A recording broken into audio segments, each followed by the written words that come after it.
So we're here to introduce House Bill 31 and Senate Bill 131, a constitutional amendment to reform PA redistricting. And I just want to say a word about the number. The number 31 is a reminder that the next redistricting will take place in 2031. So 31 is the number we want to keep in mind. The next redistricting is in 2031, and we want this reform passed well before that so that there's money in the budget and so there's time to select the commission all before 2031. We'll talk a little bit towards the end about timing. The House bill will be introduced on April 8th, if all goes well, by Representative Steve Samuelson, a Democrat from Northampton County, House District 135, and Representative Mark Gillen from Berks County, House District 128.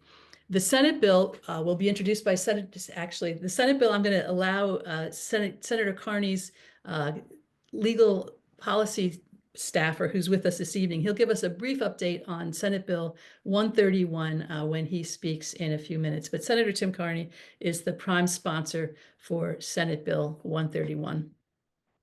I'll be speaking a bit this evening. I'm the chair of Fair Districts PA, as I said. Philip Hensley-Robin, who is the executive director of Common Cause Pennsylvania, will also be speaking, as will Cameron Allen, the legislative director, Senator Kearney's office. We'll be joined by Amy Widestrom, who is the executive director of the League of Women Voters of Pennsylvania, and we'll also be joined by Lauren Cristella from the Committee of 70, president and CEO of Committee of 70. Our four organizations were at the founding of Fair Districts PA in 2016. Fair Districts was formed by these three organizations coming together along with some other organizations. We're a fiscal project of the League of Women Voters. Committee of 70 gave us our very first donation to get us started. And the co-founder, sometimes people will hear that, I'm the chair and co-founder of Fair Districts PA. The other co-founder was at the time executive director of Common Cause PA, Barry Kaufman. So the four organizations have worked together very closely over the years, and I'm happy to be introducing the bill together this evening. I'm talking about it together. The agenda, we will do a brief introduction and review, background of the bill, lessons from other states, and then current PA processes. I'll do a little bit of that, and Philip will do most of the rest of it. And then we'll move into talking about the bill structure and highlights. Philip will talk about commission independence. Cameron will talk about transparent public process and prison reallocation. I'll talk about prioritized mapping criteria and the timeline for passage. And then our partners will talk a little bit about ways to engage and ways their organizations have engaged with this issue. And we can engage across organizations, and we want to partner across organizations and collaborate, because this is a foundational reform that will only be possible if there's a groundswell of public demand from all parts of Pennsylvania, which means all of us collaborating with each other, but also many other organizations, large and small, across the Commonwealth. And so this is a start, kind of a pivot point of, hey, these bills are being introduced, we need to collaborate, but we also want to be reaching out to many other organizations and many other voters to collaborate together. So just a few minutes of background. We are looking at the bills that we are proposing were originally based on bills introduced in 2015, 2016. Senator Lisa Boscola, my first time ever in our state capitol was as vice president of the League of Women Voters at the time. I was invited to a meeting in Senator Lisa Boscola's office. There were legislators from both parties, both chambers, lots of policy staff who talked about an independent commission bill and what they'd like it to do, how they'd like it to be drafted. So that original bill was drafted with input from a number of legislators from both parties and both chambers. And then that bill was introduced, and then Representative David Parker from Monroe County introduced a very similar bill in the House not long after. For this current iteration of this bill, this current model, we looked back across bills introduced over the last 40 decades, over 24 redistricting bills introduced across 4 decades, and looked for what was Pennsylvania specific, what had maybe been overlooked in previous versions, and pulled the best of that from those bills.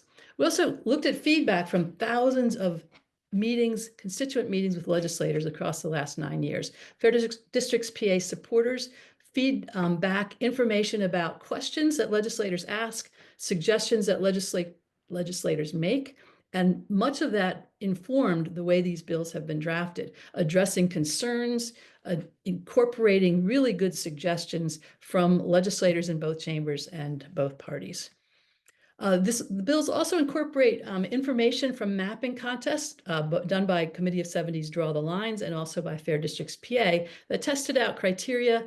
Ours also tested out voting mechanisms and looked at how do you balance criteria in a way that gives best voice to the communities that are represented by those district maps. We incorporated insights from community mapping conversations that we had during the 2021 redistricting process. And we looked at testimony submitted to the Legislative Reapportionment Commission that showed what were the values and priorities that Pennsylvania voters had. And also listened to national redistricting experts, shared drafts of bills with groups like Common Cause National Experts, League of Women Voters Experts, Campaign Legal Center, Latino Defense, Prison Policy Institute, and we received feedback from those, as well as sometimes even marked up versions of the bill, showing us how to do it better, and also sometimes very specific language for specific parts of the bill from people who were experts in those particular areas. And then we incorporated lessons learned from other states, and that's where Philip's going to pick it up, talk a bit about Common Cause has been active on this nationally in many states, and Philip is going to share a little bit of what Common Cause has been seeing on this issue.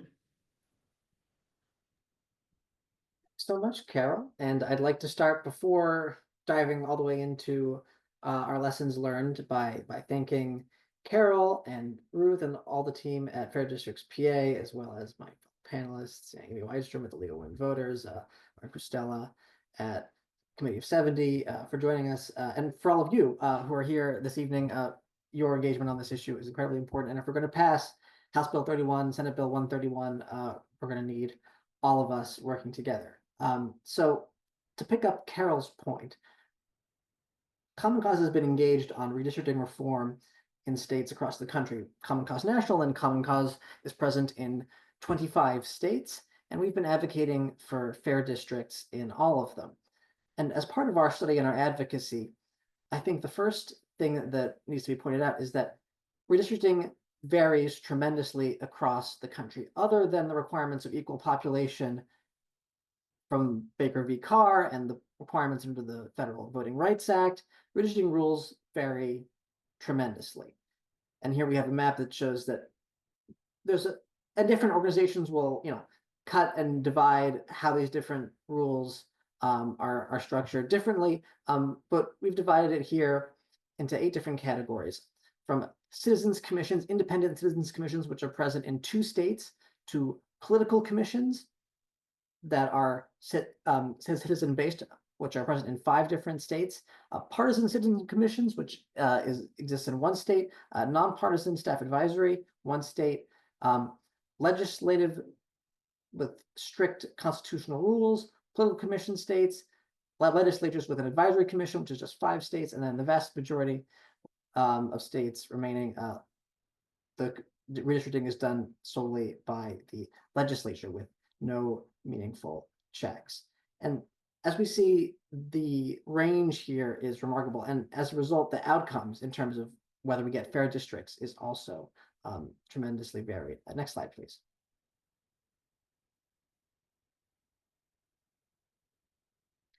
So in brief, independent citizen commissions are the gold standard. They're made up of non-politicians, and those non-politicians are not directly selected by politicians. They're balanced in terms of the partisanship of the commissioners on the commission, and they have the power to draw and adopt official plans. This takes the drawing of district lines outside of the political process and gives it to an independent body. Political citizen commissions are similar, but not quite as independent. They're made up of non-politicians, but they are selected by politicians. And the models here that between Idaho and Colorado, there are slight variations between these states. For example, Colorado does have randomly selected citizens composing half of the commission and politicians selected commissioners composing the other half of the commission. So there's some range within this category of political citizen commissions. These have many of the virtues of a truly independent citizen commission, but they do have an additional layer of political influence. Partisan citizen commissions are made up of non-politicians, but they're selected with politicians without a partisan balance requirement, and they have the power to draw and adopt official plans. So as you can see, similar to a political citizen commission without all of the protections for independence that a political citizen commission might have. Iowa is sort of unique in the nation by having a nonpartisan staff draw advisory plans, which are then adopted by the legislature. That's served Iowa relatively well, but it's unique in the nation. Legislatures with strict rules, that's just one state can be characterized that way. That's Florida, where a state constitutional amendment put in place some fairly strict rules that govern how districts must be drawn, but it's still the legislature that draws and adopts the official plans. Finally, we get to the category that includes Pennsylvania. So political commissions are hybrid systems, which are made up of or include elected politicians and have the power to draw and adopt official plans. Obviously, in Pennsylvania, this commission system is for legislative districts. Congressional districts are drawn by the legislature. You'll see many of these states, Arkansas, Hawaii, Missouri, New Jersey, Ohio, Pennsylvania, Virginia, were either politically competitive or balanced at one point in time. These political commissions were often adopted decades ago in the wake of Baker v. Carr or other reform efforts. For example, Pennsylvania's Legislative Reapportionment Commission came into place in the Pennsylvania State Constitutional Convention in the 1960s. Finally, we have advisory commissions, which are made up of non-politicians, can hold hearings and propose plans, but don't have the power to adopt final plans. Most notably, New York has a commission of this type, and then the remaining 28 states are, of course, solely governed by the legislature. Next slide, please. Now, these different forms of commissions, of redistricting rules, are the result of a number of important decisions that are made. And those decisions really come down to a series of questions. Those questions are as follows. First, who can be a commissioner? That's really the most essential and most foundational question for any redistricting system and for any proposed reform. Are they politicians or are they ordinary citizens? Do they include lobbyists, political staff, relatives of any of the above? And almost as important, how are the commissioners chosen? Is there an application process? Are they vetted? Is there a random selection from a pool? Are those randomly selected individuals screened in some way? Third, what is the partisan makeup? As we discussed when we talked about the different forms of commissions, some commissions have a partisan balance requirement, but others don't. That is a really important question and comes down to whether not only will the ultimate maps be fair, but also be perceived as fair through a process that included all interests. Fourth, does the commission have the power to adopt official plans? And this is sort of a clear dividing line between whether a commission is a meaningful body or one that's simply there to make the process seem more fair than it really is. A disempowered commission really isn't very meaningful as a reform whatsoever, as we've seen, for example, in New York. Fifth, and this is a very important criterion, mapping rules. In addition to the equal population voting rights requirements, are there other principles that the commission has to follow? Are there bans explicitly on partisan gerrymandering? Are there protections explicitly for communities of interest?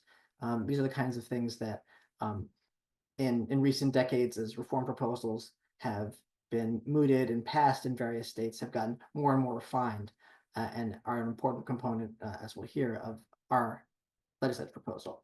And finally, what role will the courts have? What will the courts do? Do they have an explicit role in terms of reviewing the map, or in terms of selecting commissioners, or are they a last resort through appeals? Next slide, please. So in summary, I'd say there are three primary lessons when we look across the country at these 8 different types of redistricting systems with all of these key questions. The first lesson is that redistricting rules vary tremendously by state. even within any given category, say the Citizen Commission, you'll have nuances from state to state. And two, not all commissions are created equal. We have tremendous differences in terms of the outcomes based on where you fall on the spectrum. And three, independent citizen commissions have the best record of performance by far. That's the system adopted currently in California and Michigan. A University of Chicago effective government report, which included a study of how commissions have performed, noted that some commissions have succeeded in the most basic task of proposing a map in a timely fashion, so California and Arizona, but others ground to a halt and failed to reach a decision on a map. That was New York's commission. Some commissions have avoided lengthy legal conflicts, again, California in 2012, while others have become mired in the courts, Arizona in 2012 being an example. And while having a truly independent citizen commission is no guarantee that you won't have some litigation, there was, for example, some litigation following Michigan's adoption of maps in this most recent redistricting cycle. The evidence is clear. A commission that is a partisan political commission is going to produce a deadlock. A citizen commission that is political is not going to have the same sort of outcomes as a truly independent citizen commission. For example, I think what we saw in Arizona showed that even a citizen commission with political influence isn't going to produce the truly impartial maps that we're looking for from a reform. And so I think the best way to summarize what we've seen over the past several decades of truly intensive reform efforts in the states is that independent citizen commissions are the gold standard, and they're what Pennsylvania should be striving for. Next slide, please. With that context, I wanted to review briefly our two current redistricting processes here in Pennsylvania. I mentioned earlier that we have both the LRC for legislative districts and the congressionally drawn districts, which are drawn by our legislature. So Pennsylvania's congressional districts are drawn by our legislature. Those are, a map is introduced as a bill in the Pennsylvania House or Senate, and obviously it must pass both chambers. It must be signed by the governor, and if there's an impasse, it will go to the Pennsylvania Supreme Court on appeal, as you would expect for any other bill. Next slide, please.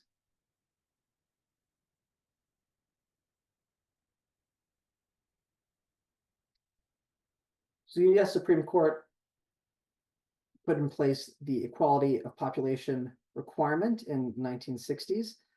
The important context here is before the court intervened to require equal population, some states, Tennessee in the famous Baker v. Carr case, Alabama as well, had not reapportioned in decades, in 50 years, because the courts had not been involved. And in subsequent decisions, the court would make clear that absolute mathematical equality is not required. Some departure from equality is permitted to serve other legitimate state policies or interests, but the court was quite clear that you can't not redistrict for decades.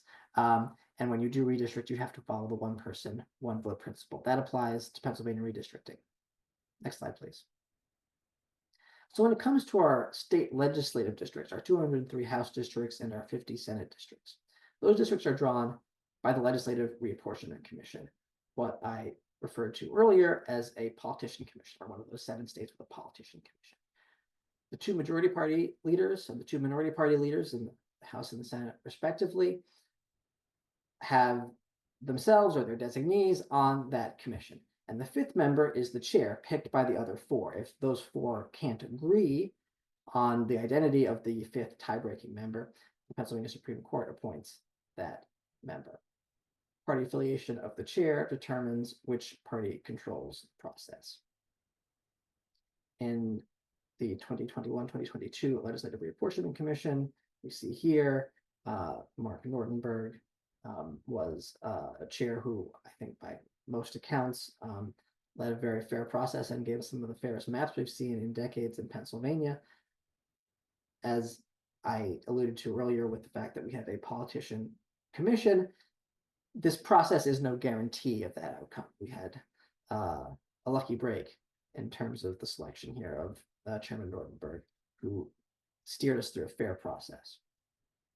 The rules for drawing Pennsylvania House and Senate districts are therefore governed by what that commission can agree to and what the Pennsylvania Constitution prescribes. The Commonwealth shall be divided into 50 senatorial districts. They shall be composed of compact and contiguous territory, and unless absolutely necessary, no county, city, incorporated town, borough, township, or ward shall be divided so. Compact, contiguous, and no division, unless absolutely necessary, of political subdivisions.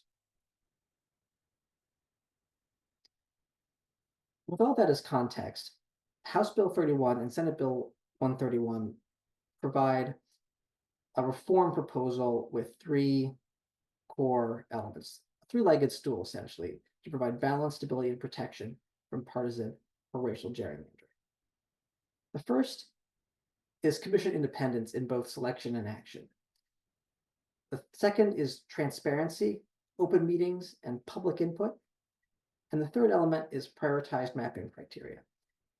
And in particular, those first two elements, I would say the prioritized mapping criteria, as well as the true independence of the commissioners, are essential for the commission to work effectively. So how does our bill, our legislative proposal, actually select those commissioners and ensure that they're independent? Well, it follows the model that we've seen of independent citizen commissions in other states. We have 11 commissioners, 4 from the largest party and 4 from the second largest party, achieving that partisan balance that we've spoken of. As well, it has 3 unaffiliated or third party voters. There's a provision that those third party voters have more than 2 from one party. The Department of State vets and sorts candidates into 3 pools of eligible candidates: the largest party pool, second largest party pool, and the independent pool. The State Ethics Commission then narrows each pool to 60 based on statements of purpose, relevant skills, and background.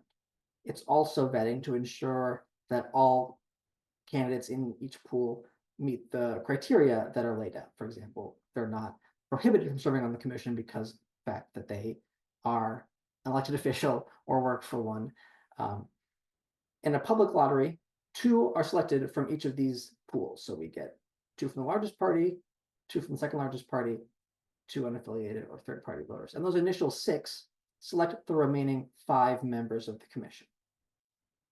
They interview, they have the opportunity to discuss with each other what skills, what geographical balance might be needed to make sure that full complement of 11 commissioners is as representative and as prepared as necessary to do the important work that the commission will be charged with.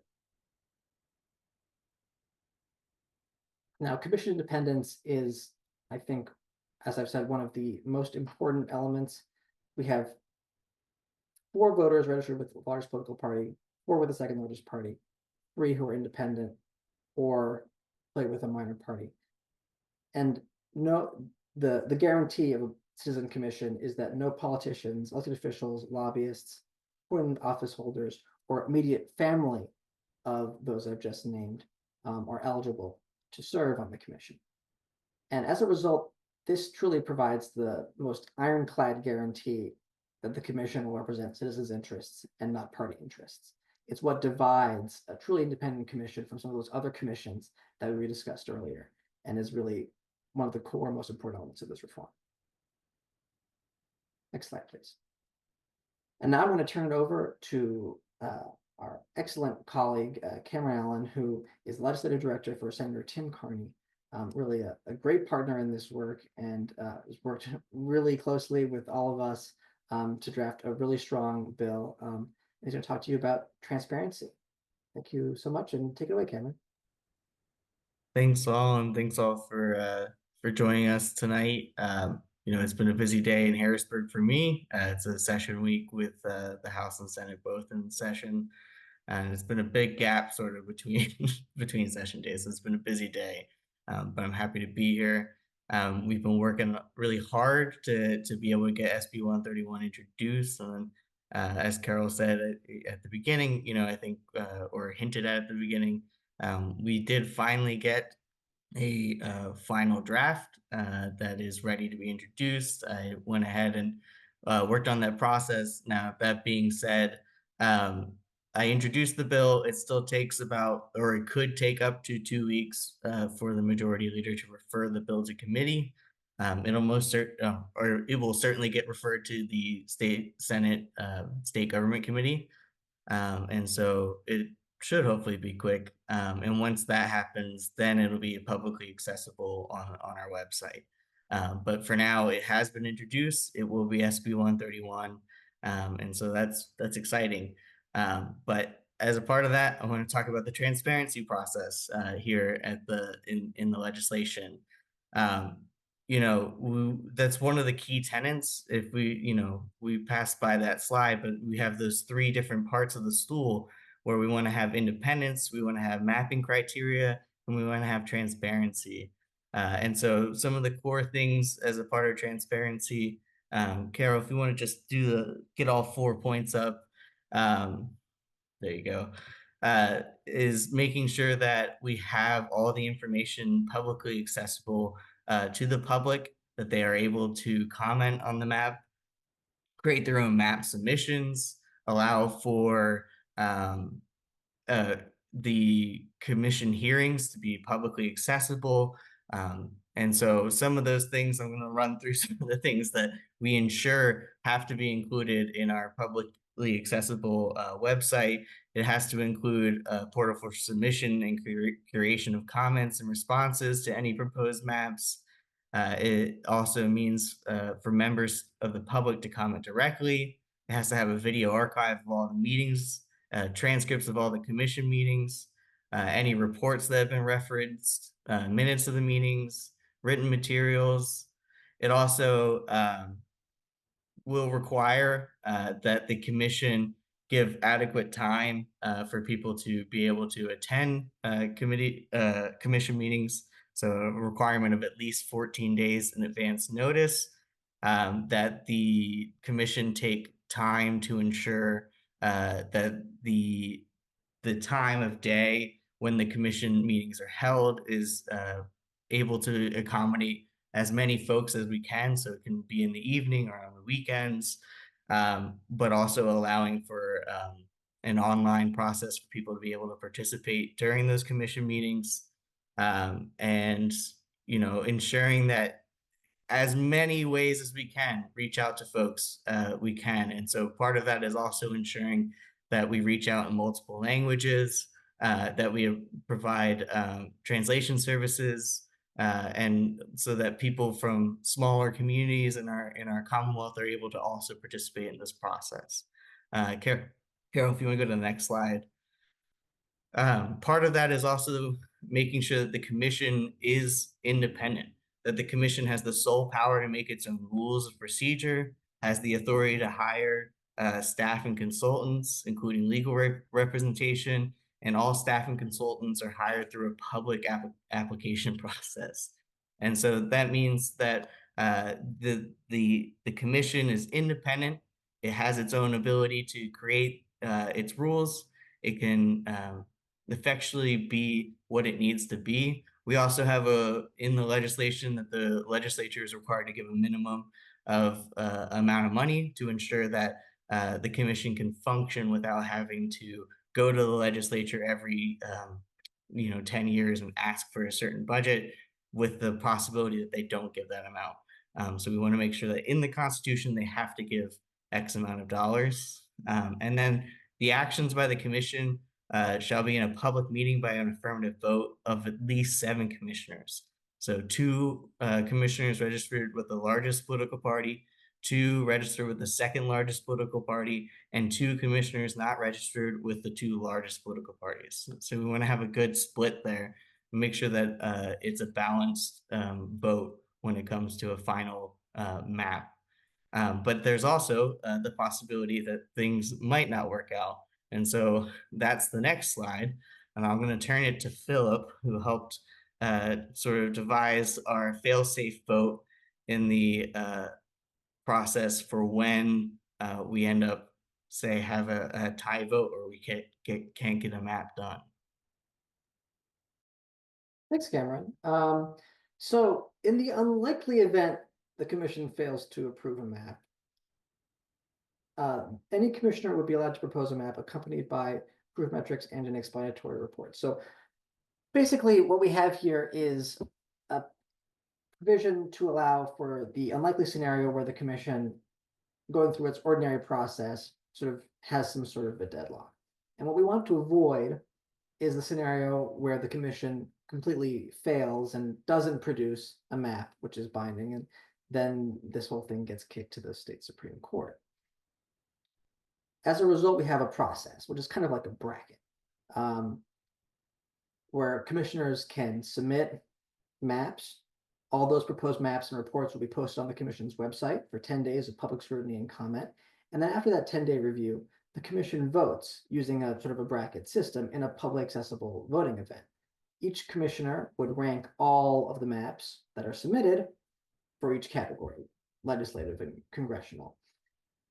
And then a pair of maps is randomly selected, and the one preferred by a majority is retained, the other eliminated.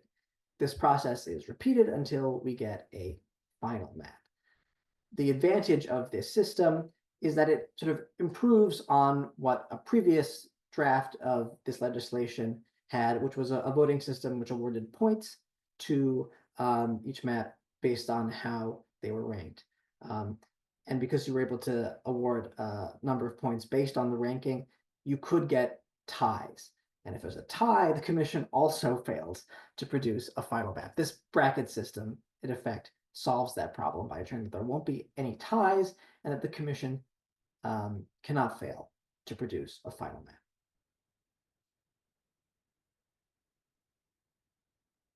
Yeah, and then one of the other core tenets is making sure that we have a clear timeline for how this process works. And that's very clear in the legislation. This is a simplified sort of version, but the selection of the commission happens in the years ending in 0, and then the actual meetings and mapping happen in the years ending in 1. Some of those important dates that I'll sort of run through real quick. January 10th is when the public notice from the Secretary of State for applications starts to come in, with a June 1st deadline. But if we don't have enough applicants or it doesn't look like a good spread, we allow for an additional outreach period, so that with a hard deadline of August 1st. Then by September 1st, the legislative leaders have the ability to do some strikes on the pools.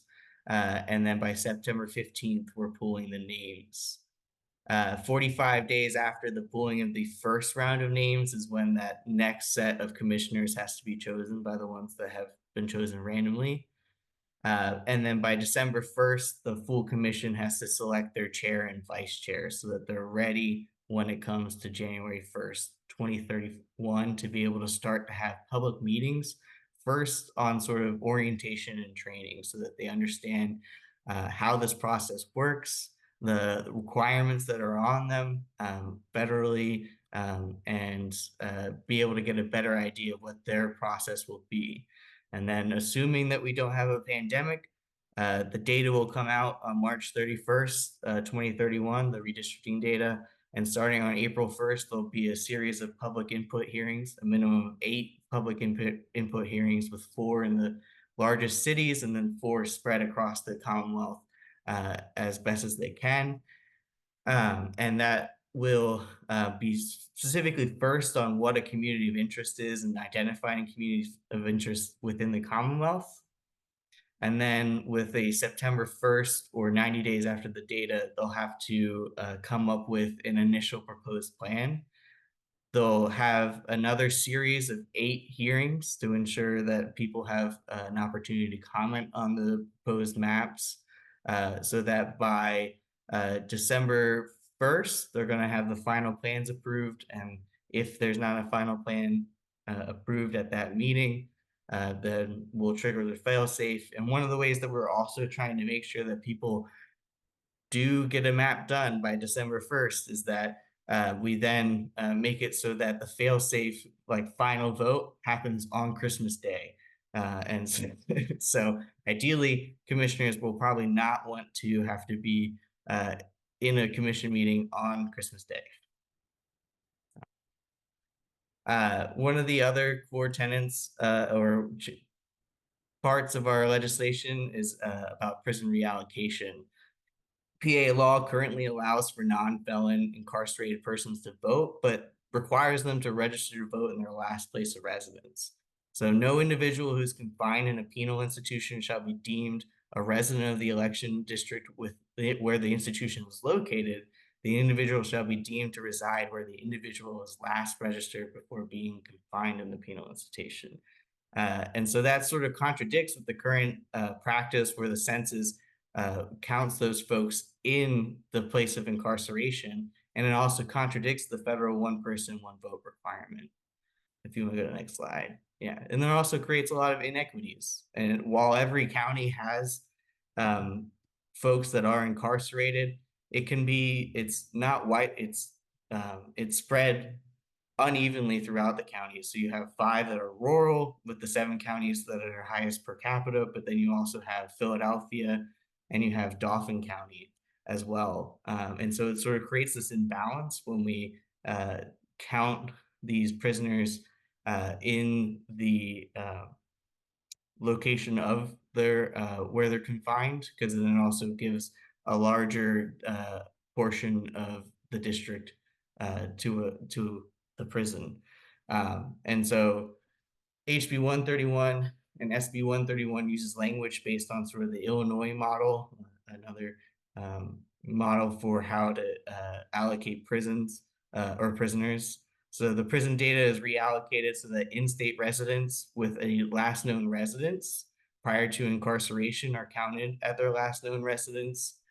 And then if there's now a state resident in incarceration or the address is unknown, they are excluded from all district populations.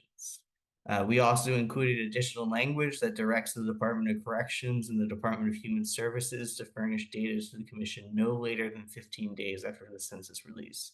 That way we can make sure that the process continues in a timely manner, so that we can make sure that this happens on time. And one other thing that I forgot to mention the last time before I start was that we have 14 co-sponsors for the legislation, 2 of which are Republicans, which was exciting. And we encourage folks to continue to do their outreach to make sure that we can get a lot more folks on board. And with that, I will turn it over to Carol to talk about the prioritized mapping criteria. Thank you, Cameron, and thank you for your hard work getting that bill shepherded forward.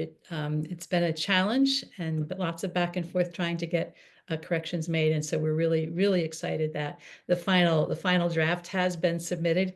It might be online by tomorrow, but as Cameron said, it might take up to 2 weeks. There's things that we don't have control over, and that Senator Kearney's office has no control over. But that bill does have 14 co-sponsored. I should mention that the House Bill 31's Representative Samuelson and Representative Gillen's bill has 38 co-sponsors as of today.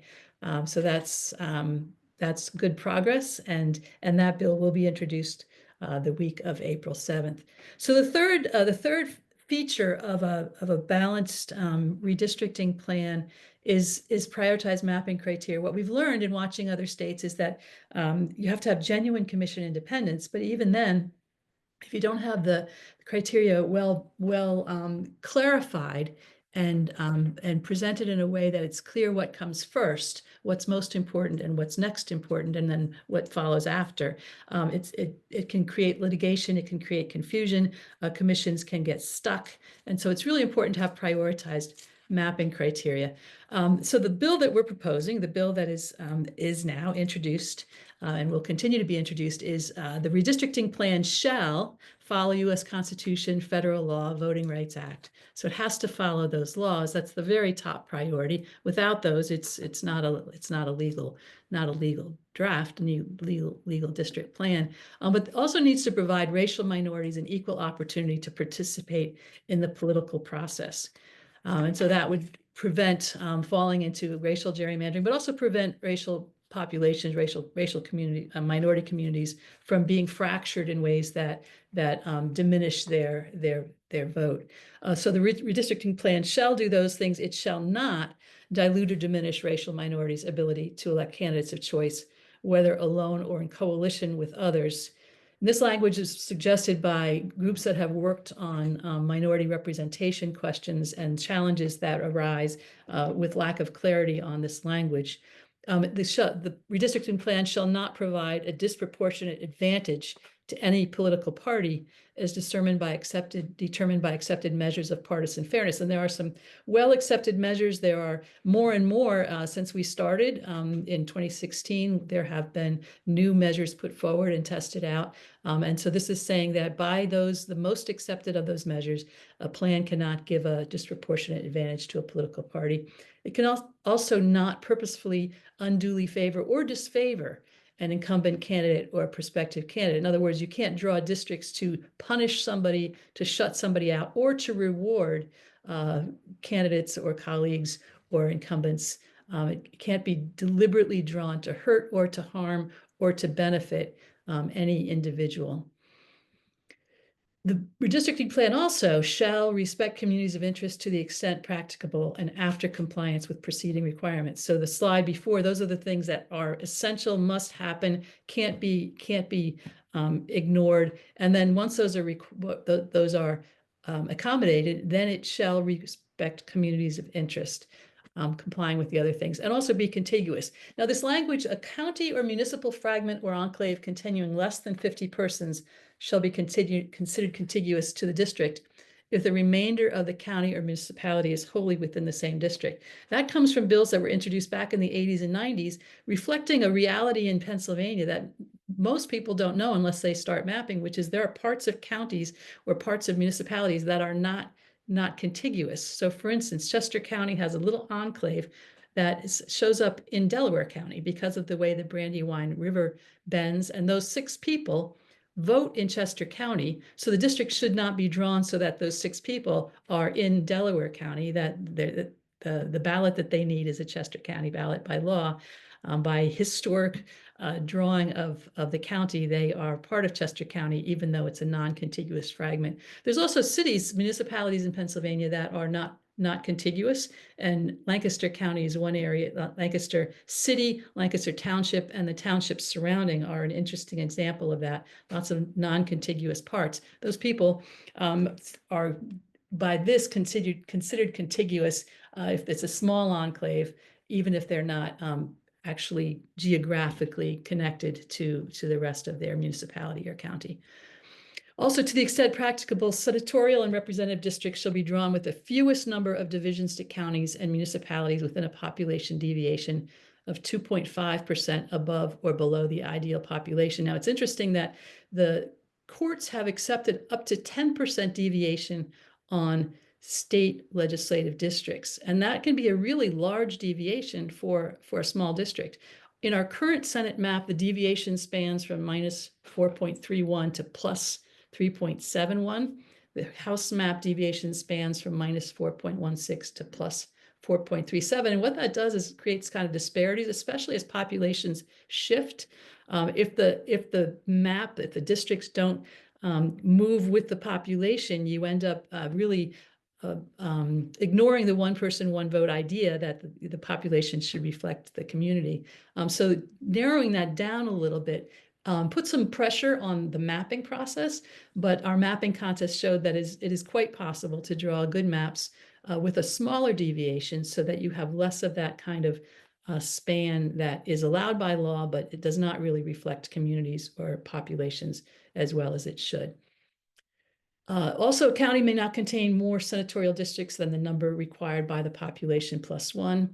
County may not contain more representative districts than the population plus 2. And those provisions were in the very first bill that we supported back in 2016, drafted by Representative David Parker, whose Monroe County had been fractured into pieces in a way that made it really difficult to have representation. And counties like Montgomery County, with that goofy kicking Donald district, was divided into 5 districts when it could fit into 1. Chester County was divided into 3 when it could fit into 1. So the county commissioners in particular really like this provision because it's a challenge when the county is divided far more than it should. And this is a protection that county commissioners have appreciated and really does protect counties more than simply saying, as our current law says, unless, minimizing divisions, but there's no numeric limit. And so we see those divisions multiply. So this puts a numeric limit on how much counties can be divided. Also, to the extent practicable, congressional districts shall be drawn with the fewest number of divisions within a population deviation of 0.25% above or below the ideal population. As Philip mentioned, the courts have interpreted this up to a larger deviation if there's some other priority that is being considered. But otherwise, states have interpreted this to mean it has to be a zero, absolute zero, exactly the same number of people in each district, which with these large congressional districts kind of is silly. And as populations are growing and shifting, by the next day, that one person population change can grow. So this is to put into law a reasonable deviation well within the court's limits that have been allowed in litigation, and to put it within the context of other priorities. So the other priorities come first. The population deviation can't be more than 0.25% above or below the ideal population. And a county may not contain more congressional districts than the number required by the population plus one. Again, that protects counties from being divided into too many districts.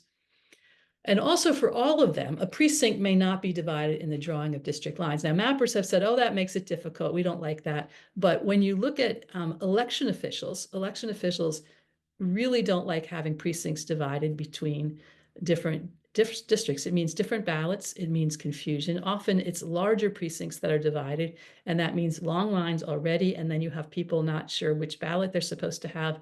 And then it makes it really difficult for candidates and for voters to know who are they voting for. If half a precinct has one candidate and half a precinct has another, and it's divided not in any logical way, but just for numbers to draw the line. So this is a way to protect voters and protect the election process and to benefit election officials. Continuing with the criteria, to the extent possible without violating all the preceding criteria, districts shall be compact in form as determined through standard compactness measures. Now, the thing of compactness is many of our municipalities in Pennsylvania are not compact, as we saw with that Lancaster one. So if it can be compact when all the other things are met, yes, that makes sense. But there are places in Pennsylvania where other priorities should come first, and compactness a requirement when it can be done without damage to the others. In the same way, it would be really helpful in many places to consider geography. We had a Senate district that crossed the Susquehanna River in a place where there was no bridge. So people who wanted to go from one part of the district had to drive through other districts. We have places in Pennsylvania where districts cross ridges where there's no way over and people have to drive around. So if it's possible, while meeting the other criteria, also considering geography is a requirement. So all of this needs to be done to pass a constitutional amendment in Pennsylvania. We are one of the 4 states that has the most time-consuming and challenging process to get a constitutional amendment passed. We are one of 24 states that don't have citizen initiative. We are one of 10 states that requires a constitutional amendment to pass through 2 consecutive sessions rather than just one. And we are one of 4 states where those sessions are 2-year sessions. Most states have 1-year sessions. So we have a process that will take at least 2 sessions in a row. And so our goal is to get this bill passed in this session and then pass again in the next session, then go to referendum by November of 2028 or 29 before the national census, so that during the year of the national census, as Cameron said, the year ending in 0 would be the year that the commission is chosen, selected, prepared, and then the year of 2031, redistricting would take place so that districts were ready to go by the election of 2032. So this needs to pass in this session, needs to pass the next session, and then go to public referendum. And when I say pass, it means to pass the House and Senate. It doesn't go to the governor, but it has to be passed at least 3 months before the next general election to meet a Pennsylvania Constitution advertising requirement. Any amendment to the PA Constitution has to pass 3 months before the general election so it can be advertised across the state. And so voters across the state can see how their legislators voted on this particular measure. So That's the bill. That's the timeline. That's the challenge in front of us. And one thing we've been reflecting on is that nobody knows who will control the Pennsylvania House or Senate the next time redistricting comes around. No one knows who will be sitting in the governor's office at that point, and no one knows who will hold the PA Supreme Court majority. We're seeing a lot of money pouring into our PA Supreme Court retention races. That can get messier and messier, more and more expensive. No one knows what the outcome of that will be between now and 2031. So no one knows who will have the final say in determining Pennsylvania voting districts from 2031 and beyond if this reform is not enacted. But what we do know is that when one party uses redistricting to control, the partisan divide grows deeper and the distrust increases. And we also know that there's no guarantee for either party that they won't be shut out completely for the following decade if reform isn't passed soon. So that's where we are. I'm going to stop sharing my screen. We're going to hear from some of our friends. We're going to start with Amy Widestrom from the League of Women Voters.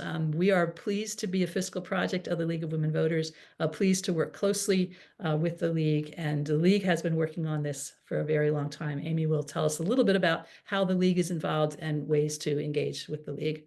Thank you, Amy, for being with us. Great. Thank you, Carol. And thank you to the Fair Districts team for hosting this webinar this evening and for bringing our groups together. So thank you, Philip, for all of the information you provided tonight, and Cameron and Lauren and the Committee of 70 for their ongoing support. I'm happy to be here with you all. I want to just take a few minutes to share with folks advocacy opportunities that you can explore and engage in with the League. So the League of Women Voters of Pennsylvania has been at the forefront of redistricting reform for over 3 decades. We started in 1991.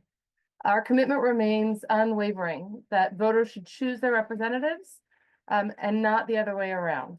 Fair districts are essential to a healthy democracy, and we believe and continue to advocate for lasting reform in this regard. So I want to encourage you to join with the League and with Fair Districts PA in calling on our legislators to establish an independent citizens redistricting commission. It's a common sense solution. Philip outlined other states that have done this, and we believe it's long overdue in Pennsylvania. So I wanted to highlight 3 ways that the League works on advocacy issues, and I wanted to invite folks to join the League in our efforts. The first way is that on May 5th, League members and supporters will gather in Harrisburg for our League Lobby Day. We do this annually. We also have a lobby corps that works on extending our lobbying efforts past Lobby Day, but we have a day where we bring our members and supporters together in Harrisburg to advocate for core issues to our mission of defending democracy, and redistricting reform is one of them. And so we would invite you to join us. I am sure some of you are members and supporters of the League already and have heard about this. If you haven't and would like more information, please reach out to us at info@palwv.org. We would be happy to send you information and get you ready to lobby with us on May 5th. That's Monday, May 5th in Harrisburg. I also wanted to remind folks that the League is a space where members can come together to explore how redistricting intersects with representation, voter access, and broader efforts that we engage in to defend democracy. So there's lots of ways that these issues overlap. Many efforts to sort of reform election administration to make it more accessible for voters are also stalled out in Harrisburg. And so we advocate on election reform issues in other regards, and we invite you to get involved and help advance a full slate of election protection reforms that the League is engaged in. So this is things like notice and cure across a uniform notice and cure policy. We advocate for same-day registration, true in-person early voting. So there's a whole host of election reforms that we advocate for that really are in line with fairer and better representation for all Pennsylvanians. So we invite you to work with us on that. And finally, we invite anyone interested in our mission of empowering voters and defending democracy to join us for our biennial convention on June 13th through the 15th in Lancaster. So this is for members and non-members. I'd also like to flag that the League of Women Voters isn't just for women, so anybody can join us.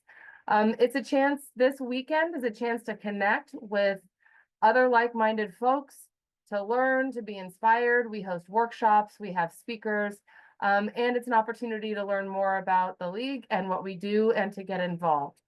So I would invite folks to join us in Lancaster on June 13th to the 15th. And really just find a way to plug into this process through the league, through fair districts. I encourage all of us to keep working for fair maps, fair elections, and for a stronger democracy in Pennsylvania. So thank you, Carol, for having me. This has been wonderful. Thank you, Amy. The league has been super important in my own life in helping me understand the importance of state government and teaching me a great deal.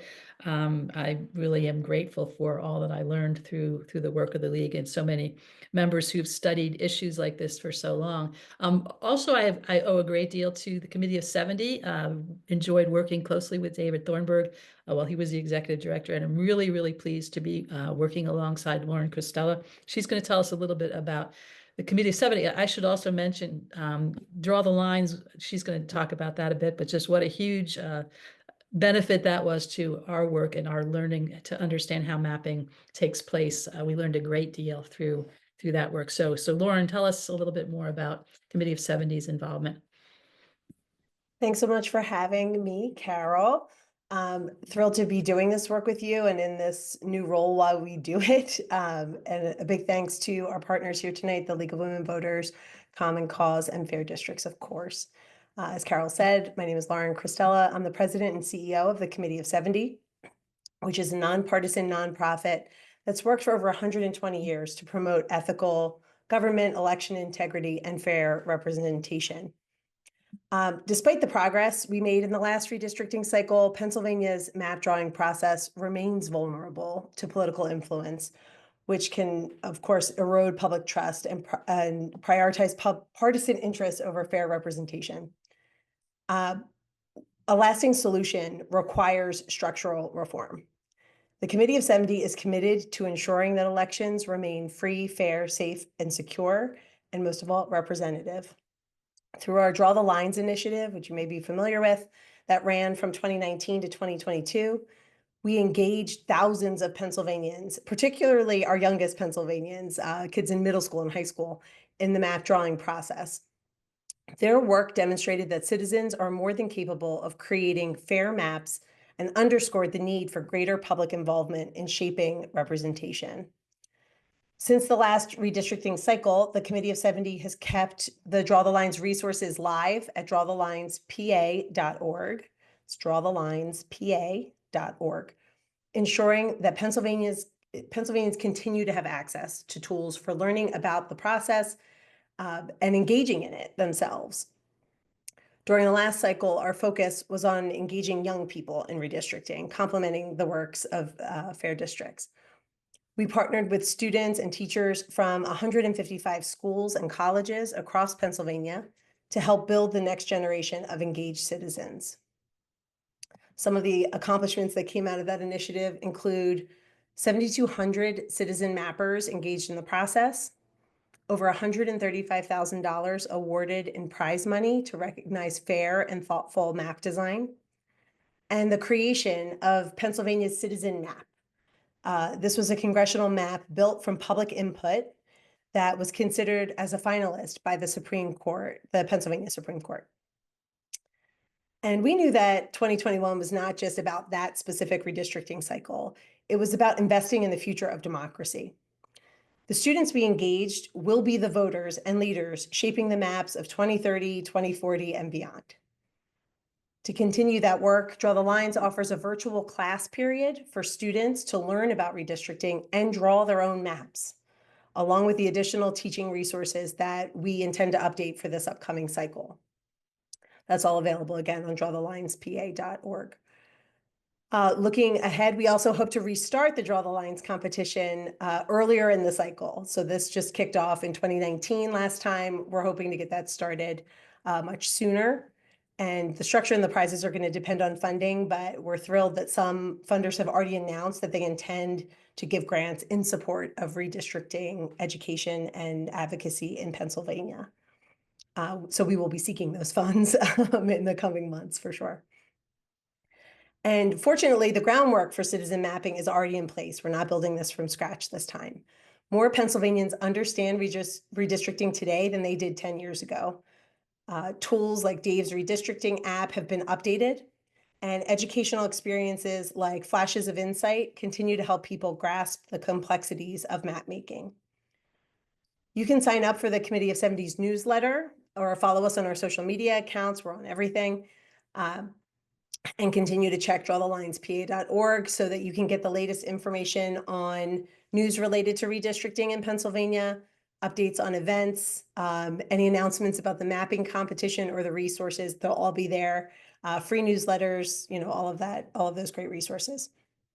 So with greater awareness, better tools, and renewed momentum, we have an opportunity to cement fair redistricting as a lasting reform in Pennsylvania. And while 2030 may seem a long way off, the timeline for reform is urgent. Changes to the redistricting process must be in place before the next round of map drawing begins. Thank you to everyone who joined us tonight for your time and commitment to this issue. And thank you again to our partners and Carol for inviting us. Together, we can ensure that Pennsylvanians have a voice in shaping their representation. Thank you.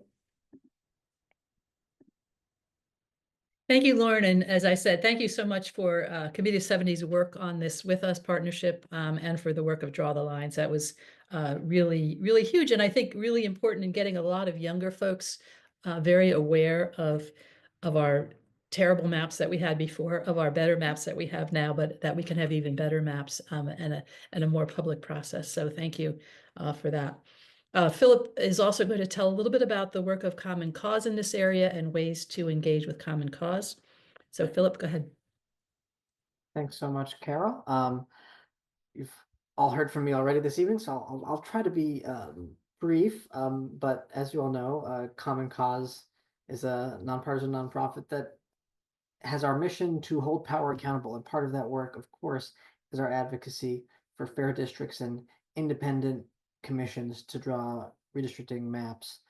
That's been our work across the country. It's been something that we've been dedicated to. My predecessors in this role in Common Cause Pennsylvania, like Carol mentioned, have been working on this issue for a long time. And I'd be remiss if I didn't note, since Lauren mentioned Draw the Lines, that I also owe a debt to Draw the Lines, having been a contest winner in the inaugural year for a map that I drew. So this is something that is close to home for me as well, as something I care passionately about. Common Cause is going to continue our advocacy work. We're going to continue our mission of holding power accountable in this difficult political moment that especially and still means holding the powerful accountable who are responsible for determining political outcomes for a decade for our state. That means making sure that we have those reforms that we've been talking about this evening. One of the ways, I think, for everyone who's here tonight, you probably have already done something like this, but if you haven't contacted your legislators and asked them to co-sponsor House Bill 31, I'm going to urge you to do that. I'm going to share in the question and answer function, if I'm able to, a link to everybody that everyone can use so that you'll be able to contact your legislators and let them know that you want them to co-sponsor House Bill 31. I think Representative Samuelson mentioned in the chat that we're up to 38 co-sponsors so far, including I think 14 in the Senate, which is tremendous, and it's all of you. So I would urge you all, contact your legislators, ask them to co-sponsor, join us at Common Cause, go to commoncause.org/Pennsylvania. You can join us, scroll down, put in your information to get updates from us on our redistricting advocacy work and our advocacy work on other voting and elections issues. This is an important time for our country. This is a difficult time for our country. We need active and engaged citizens like all of you to step up and be those voices for democracy at this time. So that's Common Cause's mission. With your help, I think we can really make a lasting change in our state with this reform. So thank you for your time this evening, and I'll pass it back to Carol. Thank you so much, Philip, and thank you for all your work on the bill. It's been super helpful to have you weigh in and also bring the background and the knowledge from Common Cause. The Common Cause has been a really important partner in drafting bills and in kind of seeing what's possible and how to get there. We do have Steve Samuelson has been listening in. I invited all the prime sponsors to join us, but as Cameron mentioned, it's a session day. It's the first one in a while that both chambers have been in session. I think that there have been a lot of meetings and a lot going on, and Representative Samuelson has been listening in as he's been driving home, and I believe he's available to pop in and say a quick hello. Yes, I'm here. There he is. Okay. I think he's in his car, so he probably won't have his camera on. Go ahead. No, I'm not in my car. I'm back at my office in Bethlehem. So, but I was in Harrisburg earlier today. Hey, I want to thank everybody. There's lots of meetings going on, but none with 147 participants from all over the state advocating for a wonderful reform that's absolutely needed. I've been working on this issue for almost 20 years. We had a redistricting reform proposal in 2008 that was blocked. We had the proposal in 2018 that Fair Districts championed. At one point, we had more than half of the House of Representatives sponsoring that bill, but that effort was blocked. We are trying again. We need to enact this reform so that it's in place not just for 2031, but also for 2041 and 2051 and 2061.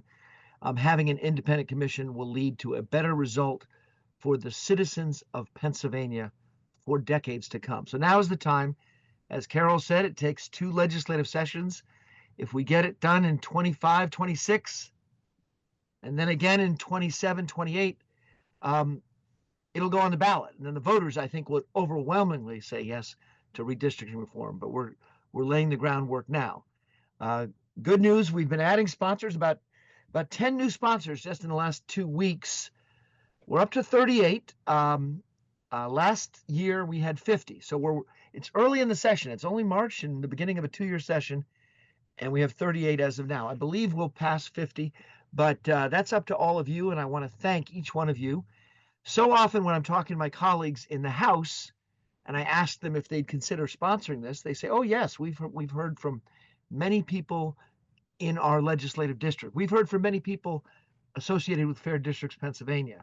So the contacts you are making one-on-one with your legislator in your community, they do make a difference. If your legislator is already a sponsor, call them, thank them, send them an email, thank them when you see them at the Wawa or the Sheets, and just let them know you appreciate that they signed on to this reform. If your legislator is not yet on the bill, you could always make that request. Say this is an important reform. It's going to benefit our state for a long time. And you could ask them to sign on. Thank you again to everyone. Thank you to Common Cause. Thank you to the Legal Women Voters. Thank you to the Committee of 70. And thank you to Fair Districts Pennsylvania, which I believe is the largest grassroots organization I've ever seen. 102,000 people have signed your petition so far. That's incredible. So keep up the good work, and thank you for everyone on this call for everything you're doing. Thank you so much, Representative Samuelson, for your continued effort on this. You've been working on this a long time. As we've said throughout this meeting, this change will only happen if we all advocate loudly, advocate in a friendly, positive, informative way. There are legislators who are new to their positions who don't really understand how it currently works. There are legislators new to their positions who don't understand what it is that we're proposing. So the more information we can share, the better. And the more times we ask, the better. And we'll be continuing to offer ways to engage, ways to help, ways to be involved. And all of our partner organizations will be doing the same. But I do want to repeat what they've said, which is, I know that there are Fair Districts folks who feel like, why isn't Fair Districts talking about some of these other important reforms? We are focused on redistricting and on legislative processes that get in the way of redistricting reform, but our partners are looking at things like open primaries or an end to our Pennsylvania closed primaries. Pennsylvania is one of very few states that don't allow unaffiliated voters to vote in the primary. Our partners are looking at things like election reform, in terms of making sure that there are drop boxes, in terms of making sure that votes are counted well and in a timely way.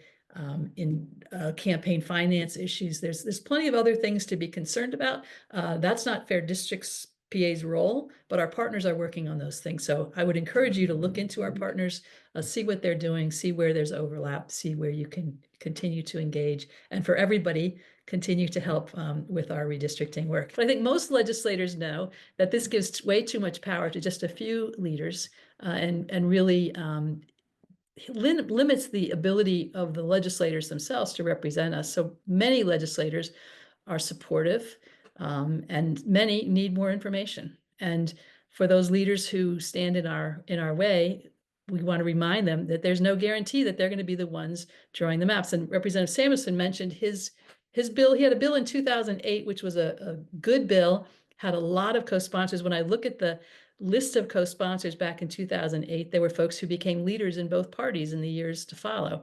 But the leadership in the Democratic Party in 2008 was quite convinced that they would be the ones drawing the district lines in 2011 and did not move the bill.